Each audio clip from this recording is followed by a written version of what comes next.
Hello বন্ধুরা, কেমন আছো সবাই? আশা করছি তোমরা সবাই ভালো আছো, আর আমিও ভালো আছি। আজকে দুটো টপিক নিয়ে আমি কথা বলবো এই ভিডিওর মধ্যে। তো তার আগে একটা ইম্পর্টেন্ট ইনফরমেশন তোমাদেরকে দিয়ে দিই, যেটা কিনা আমার কাছে বাই কমেন্টে এসছে। গতকালকে যে লাস্ট ভিডিওটা করেছি, সেকেন্ড ভিডিওটা, সেই ভিডিওতে অপর্ণা বলে একজন দিদিভাই আমাকে কমেন্ট করেছে রিমি রূপা চ্যানেলটা সম্পর্কে। ঠিক আছে, সেখানে উনি লিখেছেন যে আমাকে অনেক আশা নিয়ে কমেন্টটা করছেন। এবার কি বৃত্তান্ত আমি গিয়ে দেখলাম যে এই রিমি রূপা হচ্ছে সেই রিমি রূপা যাকে নিয়ে হয়তো প্রায় বিগত 1 বছর আগে আমরা কিন্তু সবাই এই বিষয়টা নিয়ে কথা বলেছিলাম। কোন বিষয়টা নিয়ে? এখানটায় যে বাচ্চা মেয়েটা আছে, রিমি রূপা চ্যানেলের নাম, মায়ের নাম কি রিমি না রূপা, আর বাচ্চাটার নাম কি রিমি না রূপা, সেটা আমি কনফার্ম নই। সেই কারণের জন্য বলছি যে বাচ্চা মেয়েটার কিন্তু থ্যালাসেমিয়া ছিল এবং বিএমটি অপারেশন হচ্ছিল, অর্থাৎ বোন ম্যারো ট্রান্সপ্লান্ট। তো সেই সময় কিন্তু তাকে নিয়ে বেশ আমরা কন্ট্রোভার্সি ক্রিয়েটাররা আমরা কন্ট্রোভার্সি করেছিলাম, এবং তার জন্য ওর কিন্তু অনেক সাহায্যও হয়েছিল থ্রু প্রিয়া। মানে প্রিয়াকে আমরা রীতিমতন মানে কন্ট্রোভার্সি করে ফোর্স করেছিলাম। সেই সময়টাতে ও জাস্ট কিছু হয়তো সাহায্য করার কথা বলেছিল, কিন্তু আমাদের চাপে পড়েও কিন্তু অনেক সাহায্য করেছিল। ঠিক আছে, যেটা কিনা প্রিয়া তার ছেলের জন্য টাকা তুলেছিল মানুষের কাছ থেকে কিউআর কোডের মাধ্যমে, তারপরে আমাদের সবার সাহায্য চেয়েছিল। ঠিক আছে, তো সেই রিমি রূপা চ্যানেল এখন আবার নতুন করে একটা সিচুয়েশনের মধ্যে দিয়ে ওরা যাচ্ছে। সেইটাই আর কি দেখলাম, সেই ভিডিওটাই আর কি দেখলাম যে লাস্ট একটা ভিডিও করেছে যেখানে কিনা টাইটেলে প্রবাসে ঘরকন্যা লেখা ছিল, আর থাম্বনেলের মধ্যে বেশ কিছু বড় ব্লগারদের নাম, তার মধ্যে রিয়া, আকাশ পাপড়ি, এই সুমি, এদের নাম লেখা ছিল। ঠিক আছে, সেখানটায় মৌয়ের একটা কমেন্টও দেখলাম, যেখানে মৌ লিখেছে, কমেন্ট করেছে যে তুমি তো আমাকে পার্সোনালি কন্ট্যাক্ট করতে পারতে, আমার ব্যবসার নম্বরে কন্ট্যাক্ট করতে পারতে, আমি তোমার ভিডিও কমিউনিটিতে দিয়েছি। ঠিক আছে, তো এইরকম কিছু আমি দেখলাম, এবং যা বক্তব্য বাচ্চাটার মায়ের যা বক্তব্য, তাতে করে বলছে যে ওরা ভিটেমাটি সব বিক্রি করে দিয়েছে, এখন শ্বশুরবাড়ির আশ্রয়ে রয়েছে, শ্বশুরের আশ্রয়ে রয়েছে, যখন তখন বেরিয়ে যেতে বলছে, এরকম একটা সিচুয়েশন হয়েছে। এইবার তার সাহায্য চাই। ঠিক আছে, এইবার আমি দেখে রীতিমতন একটুখানি অবাকও হলাম। আর যে অপর্ণা দিভাই, তুমি যে অনেক আশা নিয়ে আমাকে রিকোয়েস্টটা করেছো, বা অধিকারের সঙ্গে আমাকে রিকোয়েস্টটা করেছো, তোমাকে সহ বাদবাকি আমার দর্শকদেরকেও জানাই যে সাহায্য সবসময় যে বড় ব্লগাররাই করতে পারবে, যাদের কিনা ফেম আছে, ফেসটা ভাইরাল, ফেমাস মুখ, খুব বেশি পরিচিতি, তারাই যে করতে পারবে এরকমটা কিন্তু নয়। অনেক সময় ছোট ছোট ক্রিয়েটাররাও কিন্তু নিজেদের জান প্রাণ লাগিয়ে দেয় সামনের মানুষটাকে সাহায্য করার জন্য। ঠিক আছে, কিন্তু সেখানে এই চ্যানেলের যেই মানে মা রয়েছে, তাকে দেখলাম সমস্ত বড় বড় ক্রিয়েটারদেরকে বলছে, ক্রিয়েটারদের উদ্দেশ্যে কথা বলছে। না, আমি এখানে দোষ ধরতে বসিনি যে সে দোষ করেছে। আমার কথা হচ্ছে, যখন আমার সাহায্য চাই, তখন আমার রাঘব বোয়াল থেকে চুনোপুটি সবার কাছেই আমার সাহায্য চাই। প্রত্যেকেই যদি 1 টাকা করে দেয়, আজকে 10,000 মানুষ যদি 1 টাকা করে দেয়, তাহলে 10,000 টাকা হয়ে গেল, তাই তো? আমি সেটাই বলছি, যেখানে সে বেছে নিচ্ছে, বেছে বেছে বড় বড় ব্লগারদেরকে ইন্ডিকেট করে তাদের চ্যানেলকে ট্যাগ করছে, সেখানটায় আমার মতন ছোট ক্রিয়েটার আমি কী বা করতে পারি, তাই না?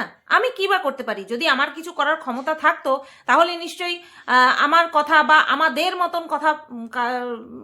আমাদের মতনদের কথা ভাবতো। কারণ সেই সময়টাতে আমরা সমালোচকেরাই কিন্তু এমন ভিডিও করেছিলাম যার জন্য ওর কাছে একটা মোটা অ্যামাউন্ট এসেছিল। ঠিক আছে, সে এই কন্ট্রোভার্সি ক্রিয়েটারদের কথা কিন্তু মুখে আনেনি। একবার বলেছে, আমি শুনলাম, একবার বলেছে, পুরো ভিডিওটাই দেখেছি, 11 মিনিটের ভিডিওটা। আগে পুছে সব দেখা সম্ভব নয়, যতটুকু বুঝলাম ততটুকু নিয়েই আমি বলছি। ঠিক আছে, আর হচ্ছে জাস্ট একবার বললো যে কন্ট্রোভার্সি ক্রিয়েটাররা পাশে ছিল। আমরা এমন না, আমরা কন্ট্রোভার্সি ক্রিয়েটাররা ইউটিউবে এমন একটা ভূমিকা পালন করি যেখানে কিনা বড় বড় ব্লগাররাও কিন্তু তাদের কার্যকলাপ চেঞ্জ করতে বাধ্য হয়। ঠিক আছে, বাধ্য হয় চেঞ্জ করতে, যদি আমরা ভাবে সঠিক পথটাকে চুজ করতে পারি। তো সেই সময়ও কিন্তু করেছিলাম, তার জন্যই কিন্তু ওর অনেক হেল্প হয়েছিল। আর এখন ও বড় বড় ব্লগারদের উদ্দেশ্যে তাদেরকে মেসেজ করছে, বাট তারা ম্যাক্সিমাম মানুষ হয়তো রিপ্লাই করছে, আবার কিছু মানুষ রিপ্লাই করছে না। এবার তারা বলছে যাদেরকে সাহায্য করার কথা বলছে তারা বলছে তাকে ভিডিও করতে, যেমন আকাশ পাপড়ি করলে পাপড়ি নাকি বলেছে ভিডিও করতে, বেশ ভালো কথা। এবারে যে ভিডিও করেছে তাতেও কিন্তু ট্যাগ করেছে সমস্ত বড় ব্লগারদের ট্যাগ করেছে। তাহলে ওর বিশ্বাস, যারা কিনা যাদের সাবস্ক্রাইবার মিলিয়ন্স, যাদের ভিউজ মিলিয়ন্সে হয়, লাখে লাখে ভিউজ হয়, তারাই ওকে হেল্প করতে পারবে। তো ওর চিন্তা ভাবনাটা অনুযায়ী ও এগোক, ঠিক আছে, ওর চিন্তা ভাবনা অনুযায়ী ও এগিয়ে যাক। আশা করছি ও সাহায্য পাবে এবং ওর মেয়ে সুস্থ হয়ে উঠবে, এটাই কামনা করি। আমি যেইভাবে সাহায্য করতে পারলাম সেটা হচ্ছে ওকে ভিউজ দিয়ে, এই যে একটা ভিউজ দিলাম, তাতে করে পুরো অ্যাডটা আমি চালিয়ে রাখলাম, তাতে করেও কিন্তু ওর কাছে পয়সা গেল। তো আমি কিন্তু আমার তরফ থেকে যতটুকু যেভাবে করার, মানে এই যে থ্রু ভিউজের মাধ্যমে কিন্তু করে দিলাম, ঠিক আছে। এবার আমি কিন্তু আমার ভিউয়ার্সদেরকে এইটাই বলবো যে যাও ভিডিও দেখো, ভিডিও দেখে ভিউজ দাও, কোনো অসুবিধা নেই। তারপরে বাদবাকিটা কি করবে না করবে সম্পূর্ণ তোমাদের ব্যক্তিগত ব্যাপার। আমি যখন এরকম একটা ক্রাইসিসের মধ্যে দিয়ে গিয়েছিলাম, আমি কিন্তু কোনো বড় চ্যানেল, কোনো বড় যাদের কিনা বেশি ভিউজ হয় তাদের দ্বারস্থ হতে হবে এরকমটা আমার মাথাতেই আসেনি। হ্যাঁ, আমি একদম ডাইরেক্ট সবাইকে, সবার উদ্দেশ্যে বলেছিলাম। তো সাহায্য আমার মনে হয় এইভাবেই চাইতে হয়। যে আমি ওই বড় বাড়িতে যাব, বড় বাড়িতে অনেক সময় কিন্তু ছোট মনের লোকেরাও বাস করে, এটা সত্যি কথা। আবার এরকম দেখা যায় যে নিজে কুড়ে ঘরে থাকছে বা কাঁচা বাড়িতে থাকছে, তার কিন্তু দেওয়ার মানসিকতা আছে। সুতরাং এটা ভেবে যদি চলা যায় তাহলে তো বোকামো ছাড়া আর কিছু না। যাই হোক, সে তার মতন চলছে, আমি তার চলাতে হস্তক্ষেপ করব না। বাট আমি বাদবাকি মানুষকে এটাই বলবো যে যাও, হ্যাঁ যাও, দেখো ভিডিও, দেখো ভিডিও দেখে যদি তোমাদের মনে হয় যে সাহায্য করবে অবশ্যই করো। ব্যাস এইটা নিয়ে এটুকুই আমি কথা বললাম। আশা করছি তোমাদেরকে সবটাই বোঝাতে পেরেছি। ওই যে বলে না, সমাজদারকে নিয়ে ইশারাহি কাফি হয়। আর আমি এখানটায় কোনো রকম কোনো রাগঢাক করে কথা বলছি না যে আমি এইটা বললাম তোমরা বুঝে নাও না, আমার যা বলার আমি ডাইরেক্ট বলেছি, ঠিক আছে। এইটা গেল এই বিষয়ে কথা। অপর্ণা দিভাইকে নিশ্চয়ই আমার মনের কথাটা আমি বোঝাতে পেরেছি পুরো খোলাখুলিভাবে। এবার আসি মন্দিকে নিয়ে কিছু কথা বলবো, ঠিক আছে। গতকালকে মন্দি আমার সাথে ওই চুনাকে নিয়ে আমাকে বনাম চুনা, আমি তো ভুলেই গেছিলাম এই চুনা নামটা।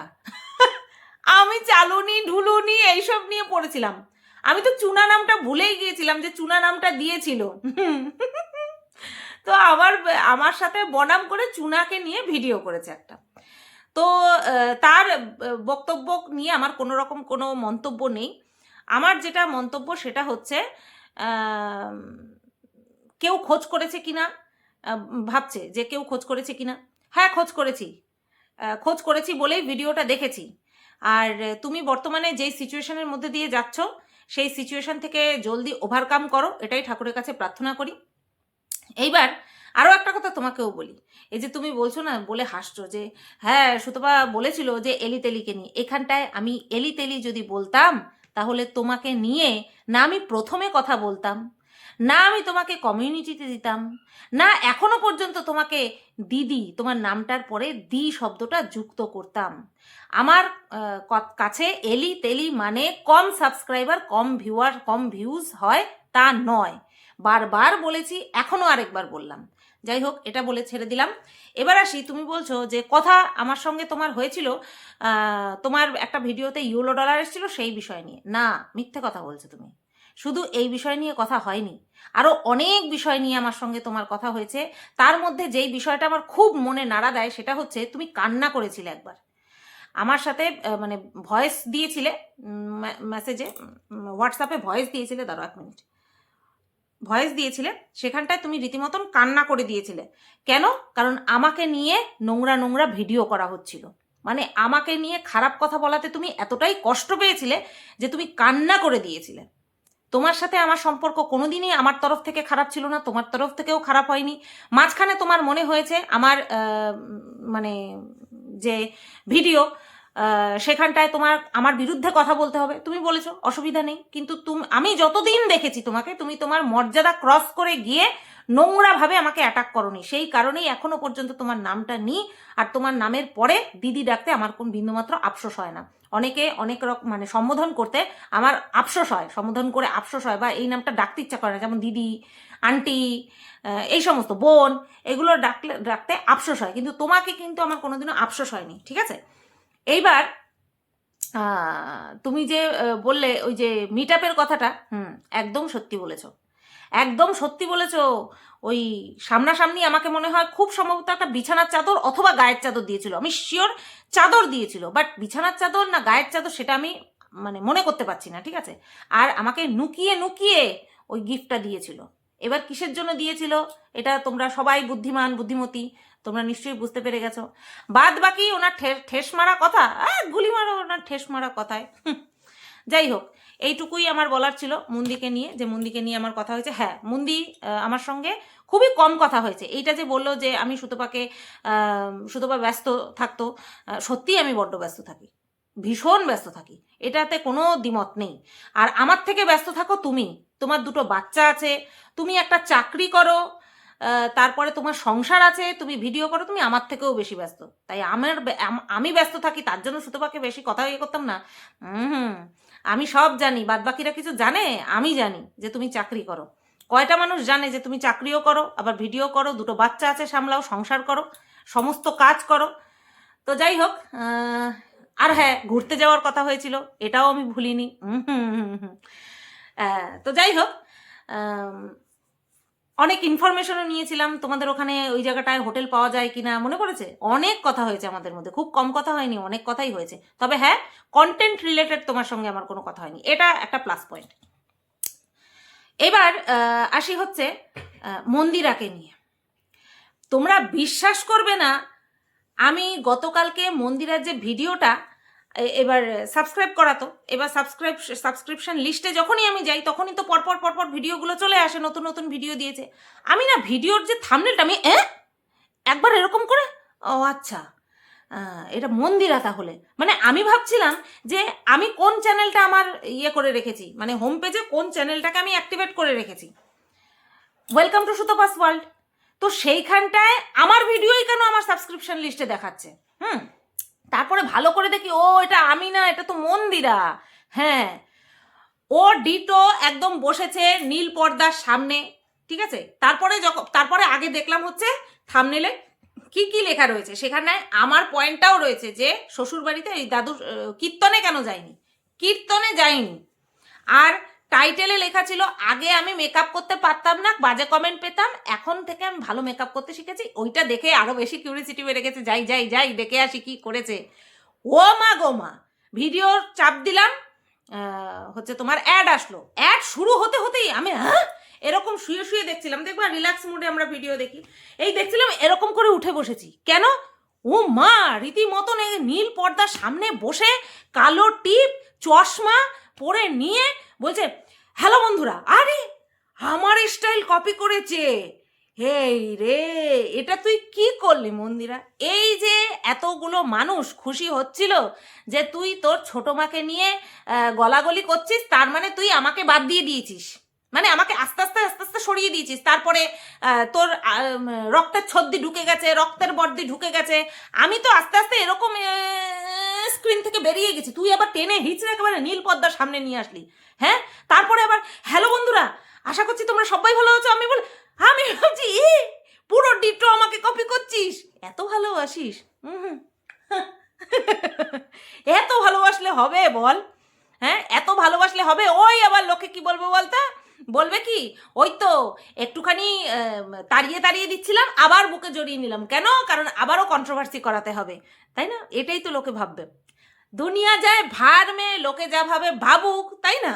তো যাই হোক, বেশ দেখে বেশ ভালোই লাগলো। আবার কি সিএম টু সিএম নাইটি, মানে ওর কাছ থেকেই নেওয়া নাইটি, আবার ও সেই সেম নাইটি পরে বসেছে, মানে এমন হকচকিয়ে গেছি তোমরা ভাবতে পারবে না। ওকে জীবনে কোনোদিনও দেখেছো যে চশমা পরে কমেন্ট সেকশনে কমেন্টের উত্তর দেয়? কোনোদিনও চশমা পরে কমেন্টের উত্তর দেয় না। লাইভেই ও কখনো চশমা পরে আসে না, ও চশমা পরে বেরোয় যখন বাড়ির থেকে বের হয় কোথাও, সে ঘুরতে যাক বা সে অন্য কোথাও যাক, কাজের উদ্দেশ্যে যাক, তখনই ও চশমা পরে, ও বাড়িতে কখনো চশমা পরে না, মানে পুরো টোটাল কপি। যাই হোক, খুব ভালো লাগছে, বহিন ফিল হচ্ছিল। আবার মনে হচ্ছিল কি আমার আসনটা কি কেড়ে নেবে, আমার আসনটা কেড়ে নিয়ে কি এই যে লোকে বলে কন্ট্রোভার্সি কুইন, এই জায়গাটা কি আবার মানে তুই নেওয়ার চেষ্টা করছিস নাকি? খবরদার। যাই হোক, এবার নানান রকম প্রশ্নের উত্তর দিয়েছে, উত্তর দেওয়ার পাশাপাশি যেটা নিয়ে আমি ওকে বলেছিলাম, আমি ওকে যেটা নিয়ে ভিডিও করেছিলাম যে তোর শ্বশুরবাড়িতে কিন্তু যাওয়া উচিত ছিল। আমিষ নিরামিষ নিয়েও কোনো কথা বলেনি, কারণ সেই রিলেটেড মনে হয় কোনো কমেন্ট ওর ভিডিওতে আসেনি, ঠিক আছে? তো সেই কারণের জন্য কিন্তু উত্তরটা দেয়নি বা সেই রিলেটেড কোনো কথাই বলেনি। এবার কীর্তনে কেন যায়নি, আমি কিন্তু এই বিষয়টা নিয়ে যখন মন্দিরাকে নিয়ে ভিডিও করছিলাম তখন কিন্তু আমি এটা বলেছিলাম যে কেন যায়নি, হতে পারে ওদের মধ্যেকার এমন কোনো কারণ আছে যার জন্য হয়তো ও যাচ্ছে না, এটা কিন্তু আমি বলেছিলাম, ঠিক আছে? আর সেই সেম জিনিসই কিন্তু মন্দিরা কালকে তার ভিডিওতে বলল যে বিয়ের পর, আমার বিয়ে হয়েছে 15 বছর হয়ে গেছে, বিয়ের পর কিন্তু আমি অ্যাটেন্ড করতাম, এই অনুষ্ঠানে অ্যাটেন্ড করতাম, কিন্তু এখন করি না, সে অনেক কারণ আছে। এই যে সে অনেক কারণ আছে এইটা বলে যে ছেড়ে দিল, তাহলেই আমরা কি বুঝতে পারলাম এমন কিছু কারণ রয়েছে যেটা কিনা পাবলিক করা যাবে না, ঠিক আছে? তো তার জন্য এইভাবে বলে ও এড়িয়ে গেল, বুঝতে পেরেছো? ব্যাস বুঝে গেলাম, কারণ সব কিছু তো আর পাবলিক করা যায় না, যা করে ফেলেছে সেটা করে ফেলেছে। এখন যেহেতু ও বুঝতে পেরে গেছে যে হ্যাঁ, ও নিজের মুখে বলে যে 3 বছর আগে করা সমস্ত কিছুই ওর ভুল ছিল, সেখানটায় ও যখন ভুলটাকে শুধরে নিয়ে ও এইভাবে টাচ করে বেরিয়ে গেল, সুতরাং আমাকে অন্তত, যেহেতু বিষয়টা নিয়ে আমি ভিডিও করেছিলাম, এই বিষয়টাকে নিয়েই আমাকে সন্তুষ্ট থাকতে হবে, অ্যাজ এ কন্ট্রোভার্সি ক্রিয়েটার আমাকে সন্তুষ্ট থাকতে হবে। এই বিষয়টা গেল। এইবার শুনতে পেলাম যে ওর জেঠির বিষয়টা, ঠিক আছে? তো যেখানটায় তুই বলছিলি ওই যে এরকম ছুটছিল ওই যে চ্যানেলের স্বার্থে আমি বলতে পারছি না, আগ্নেয় পদার্থ বলা যায় আগ্নেয় পদার্থ বলা যায়। তারপরে যে তুই বলছিলিস এখানে একটা মেরেছে নিচে একটা মেরেছে, ঠিক আছে? ওইটা যে বলছিলিস তাহলে বলতে আগ্নেয়াস্ত্র চালনা করেছে। এবার তোমরা বুঝে নাও আগ্নেয়াস্ত্র মানে আমি কি বলতে চাচ্ছি, এইটা বললেই হয়ে যেত। বাবা কি ভয় পায় আবার এই নীলপদ্মার সামনে বইছে। সামান্য এই আগ্নেয়াস্ত্র এটুকু বলতে পারছে না। দেখবি যখন কোনো ভিডিও আসে এই রিলেটেড, ইউটিউবে বড় বড় ভিডিও আসে, দেখবি বড় বড় চ্যানেলের ভিডিও আসে, তারা কিন্তু এই কথাটা উল্লেখ করে, বাট তয় জফলা আকার এই জায়গাটা যখন একবারে, ওরা তো আর বানান করে বলে না, ওরা যখন ডাইরেক্ট বলে তখন টুক করে মিউট করে দেয়, মানে ওই জায়গাটা বিপ দিয়ে দেয়। কিছু কিছু ওয়ার্ড আছে উচ্চারণ করা যায় না, কিন্তু এইভাবেও বলা যায়, বুঝতে পারলি? যাই হোক, তো ওভারঅল ওর ভিডিওটা বেশ ভালোই লেগেছে। আর মেকআপ করার বিষয়টা নিয়ে যখন বলল, বাবা বুঝতে পেরেছো তো, এই যারা বলে যে ওই ছদ্দি ইন, রক্তের ছদ্দি ইন আর হচ্ছে পাতানো ছদ্দি আউট, তারা নিশ্চয়ই ওই কাছের মানুষটা শুনে একটুখানি, যাই হোক, তারা কোনোভাবেই লজ্জাও পাবে না, তারা কোনোভাবে ভাববেও না যে না যা ভাবছিলাম মনে হচ্ছে ছাড়াছাড়ি হয়ে গেছে, না ছাড়াছাড়ি হলো না। তারা সামনে এসে বলবে ওই তো কন্ট্রোভার্সি তো করাতে হবে, তার জন্য হাতে রাখছে।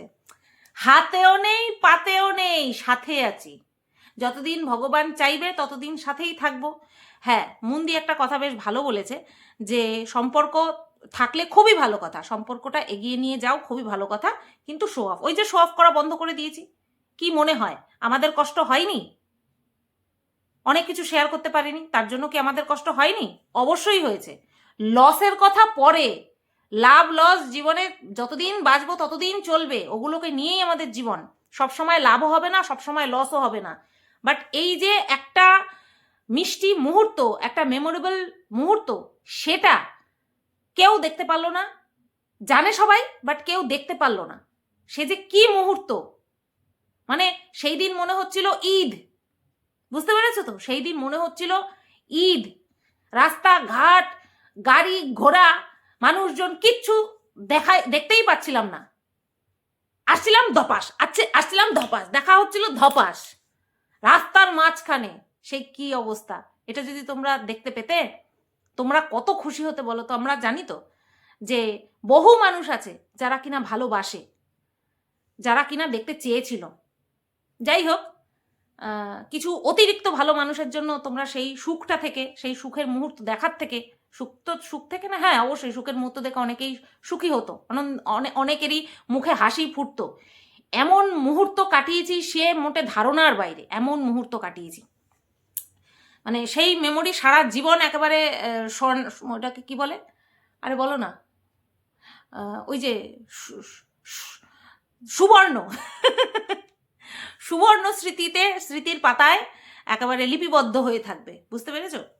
তো কোনোটাই জানো তো বাড়াবাড়ি না, সবটাই মন থেকে হয়। বাড়াবাড়ি কোনোটাই না। যদি সত্যিই বাড়াবাড়ি হতো তাহলে মানুষ খিল্লি উড়াতো। বাড়াবাড়ি নয়, অরিজিনাল বলেই কষ্টে বুক ফেটে যাচ্ছিল যে এত দূর, এতটা। যদি সত্যি বাড়াবাড়ি হতো বা শো অফ হতো তাহলে মানুষ খিল্লি উড়াতো। এখানটায় যেহেতু সত্যি ছিল তাই শেষ করে দেওয়ার জন্য এইরকম পরিকল্পনা করা হয়েছিল। কি লাভ হলো? যা হওয়ার সেটা হবেই। ওই যে একটা কথা, জোর করে কিচ্ছু হয় না, ওইটাই হচ্ছে আসল কথা, বুঝতে পেরেছো? ফেমাস ডায়লগ কার? তাও আবার মন্দিরা রানীর। জোর করে কিছুই হয় না, কোনো দিক থেকে কিচ্ছু হয় না।